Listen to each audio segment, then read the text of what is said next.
Roger and this is The Sound of Georgia. Today I'm going to be giving you my unpopular, unique opinions on the musicals I have seen. I'm saying unique as well as unpopular because I'm not sure if all of these would be considered hot takes, but it's all in that sort of vein. So I'm going to go through all the musicals I have seen, listing one opinion for each, and we're going from my least favourite to my favourite, because I think the opinion I'm about to give on my favourite musical is one of the hottest takes ever. I would just like to start by saying that I do not think any of these musicals are perfect. I do not think any musical is perfect. I think just about everything has an element that could be considered a flaw or problematic even. And since I'm going off the stage musicals I have seen, I've tried to keep it to the musical only, although some of them will overlap with or at least complement the film versions. I will also say that a lot of these opinions are based on a musical I saw once a decade ago. So a lot of them are kind of vague and would not be as concrete, or maybe not be even what they are, had I seen the musical yesterday. Let's get going. We'll start with Dirty Dancing. Since Dirty Dancing was always billed as the classic story on the stage, I imagine the musical came out after the film did, and I cannot think of one single thing that the musical did better. So I guess my hot take for this one is, it's there. Skip it. Mary Poppins. Supercalifragilisticexpialidocious is better on the stage than it is in the film. Roses and Hammerstein's Cinderella. Sebastian's ending is just confusing. So confusing and vague that I'm not sure exactly what he's doing at the end. Oh, who cares, I was just there for Nicholas Hammond. Mamma Mia? On stage, Bill is actually Australian, and while the Aussie in me absolutely loves that, I actually think it's better to make him Swedish, like they did in the film. There's a little nod to ABBA. The lead into these magic changes is so forced, and the song, while awesome, just doesn't really connect to anything, and I don't think it was a bad idea that they cut it from the film, because I love it, but I don't know why it's there. My favourite song in Hairspray is Mama, I'm a Big Girl Now, and I think Amber has the best lines within that song.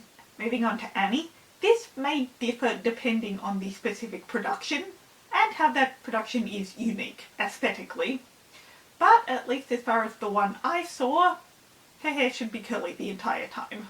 It was not. In the version I saw, her hair was only curly in the last couple scenes. Which, why? I think it should be curly the whole time. Okay, next up, the infamous Love Never Dies. My hot take for this one is it's actually good. It is a hot mess when it comes to the story and how that connects to Phantom of the Opera at large, but the songs are really good for the most part, and it is an amazing theatre experience. So I would absolutely recommend it because I think you will have a good time regardless of what you think of the story. Also, Meg is actually relevant to the story of Love Never Dies, which segues nice into my hot take for Phantom of the Opera. Meg is pointless. She's also pointless in the book. Frozen? Why aren't the trolls puppets like Olaf? I guess it might be because you've got to have a whole lot of them on stage at any given time, but still, I think they should have been puppets the way Olaf was a puppet. I don't think choreography is necessarily something that holds it back 100%. Rocky Horror Show? Why is the actress who plays Magenta also the usherette in the beginning?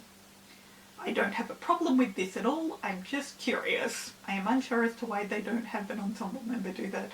Moving on to My Fair Lady, I guess you could say my unpopular opinion for this one is everything I talked about last week. That 38 Foot Hill sucks, and specifically why. But I'm going to give another one, and that is I don't get the whole Alfred P. Doolittle and the Wallingford guy thing. I can absolutely understand why Higgins would hand off things he doesn't want to do to somebody else, but I don't get why Wallingford would take such an interest in Alfred to the point of leaving him a whole bunch of money in his will, which leads Eliza's stepmother to suddenly want to marry Alfred.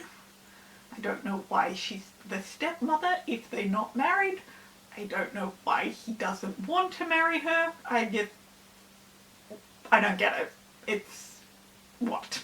Moving on to Wicked, This isn't necessarily a hot take or an unpopular opinion, I guess, so much as it is something I really, really want to happen and I believe should happen, and that is that Nessa Rose should be played by a wheelchair user. This show is so dang successful. It is in the top 5 most successful shows of all time, both in terms of how much money it's earned and how long it's run. And honestly, I don't like how the fact that in all that time, there has never been a disabled actress playing the disabled character. That needs to happen at some point, and that point needs to be sooner rather than later. It would not be hard to alter the staging of Wicked Witch of the East to work with a wheelchair-bound actress.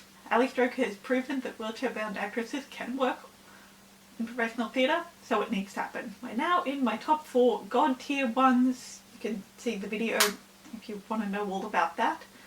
But we're now up to Legally Blonde, and my opinion for this one is that the Broadway version of Island sucks, but the UK/rest of the English-speaking world version is awesome, because they're almost completely different songs, honestly. This isn't just to change one line, and one version is awesome and one version is awful. Sound of Music. I made a whole video a few years ago about my hot takes for Sound of Music back for its 55th anniversary, because doing it today in Julie Andrews' history video on that would have been so intense. So if you want to see that, it's up there. But the hot take I'm going to talk about here is that 16 going on 17 is boring and overrated. Top 2. My hot take for 6 is that the end of I Don't Need Your Love should have been a separate song. We get House of Holbein as a transition song to get to Anna of Cleves' moment. Considering the last quarter of I Don't Need Your Love is sung by all the queens, I think it should have been a separate song. And finally, for Hamilton, this one I'm sure is a hot take. In fact, I think you could probably even call it a boiling take. And that is that, wait for it, is overrated. That's right, the song regarded as the best by, I'd say, most people, everybody's favourite, the inspiration for so many Hamilton tattoos, I think is overrated. That's not to say I do not love this song, I absolutely love it. And I understand why it's so many people's favourite, but at the same time, I don't.